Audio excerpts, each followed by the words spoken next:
On peut bien sûr dire beaucoup de choses après cette page d'évangile qu'on vient d'entendre. Il y a tout d'abord cette prière de Jésus pendant toute la nuit. Je m'imagine que Jésus avait des vues sur certains dont les noms ont été cités. Il avait une vue particulière sur chacun d'eux. Et Jésus a prié. Est-ce qu'il a prié pour qu'ils ne se trompent pas?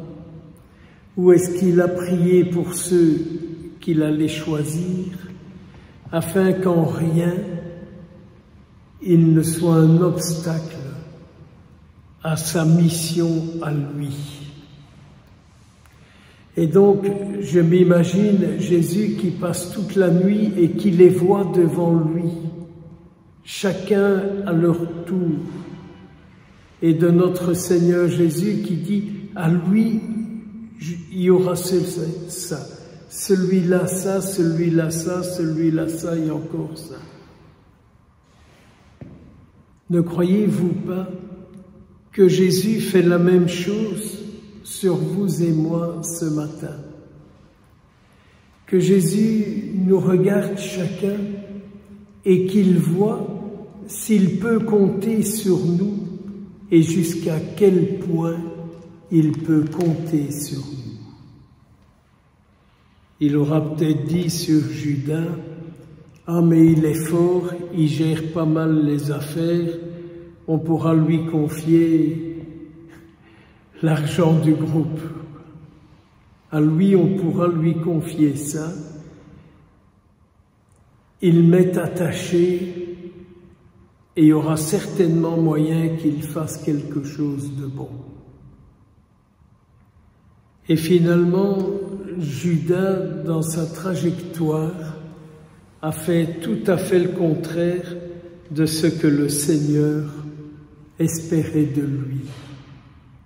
Il a piqué de l'argent dans la bourse, il s'est servi lui-même, il a cherché son propre intérêt, il a pris du bien commun pour lui. Il a pris du bien commun pour lui. Et aujourd'hui encore, ça se voit. Il n'y a pas qu'une question d'argent, il y a aussi des gens qui consomment, qui viennent chercher pour eux et qui n'apportent rien et qui ne donnent rien à la construction du corps du Christ dans le monde. Il y a des gens qui consomment, qui viennent pour eux, qui ont leurs projets, qui ont leurs trucs, qui ont leurs machins, pour eux, mais qui n'apportent rien à la construction du corps du Christ. Et du coup, ils sont une cause de rage pour tous les autres. Dans cette page d'évangile, je m'imaginais aussi, après cette nuit de prière, le cœur de notre Seigneur Jésus-Christ. Il est là, il se met en route, il va certainement les appeler, il va leur dire ce qu'il attend de chacun d'eux et il leur montre comment ils vont devoir continuer sa mission. Et la mission, c'est d'être auprès des gens malades, des gens qui souffrent, des gens qui ont quelque chose en eux qui ne va pas. Un malade, c'est ça. C'est quelqu'un qui a en lui quelque chose qui ne va pas et qui empoisonne toute sa vie. C'est bien ça, une maladie. Vous en avez peut-être, j'en ai peut-être, vous en avez peut-être eu, vous en avez encore. Une maladie, c'est quelque chose qui empoisonne toute notre vie. Et je me dis que Jésus est venu pour nous libérer des poisons de notre vie. Des poisons de notre vie.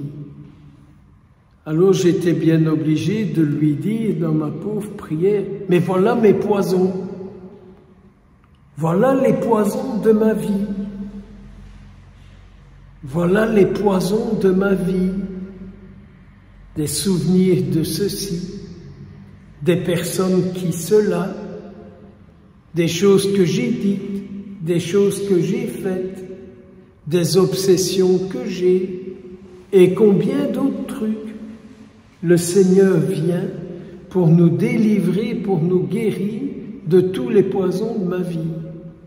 Alors vous direz, oui, mais il ne les guérit pas, il n'enlève pas tous nos poisons. Et je vous dirai, c'est vrai. Mais il nous rend vigilants pour que nos poisons ne nous mettent pas à mort, que nous ne soyons pas dominés par les poisons de nos vies. Et moi, je pense que nos maladies, c'est ce qui suscite des esprits impurs en nous.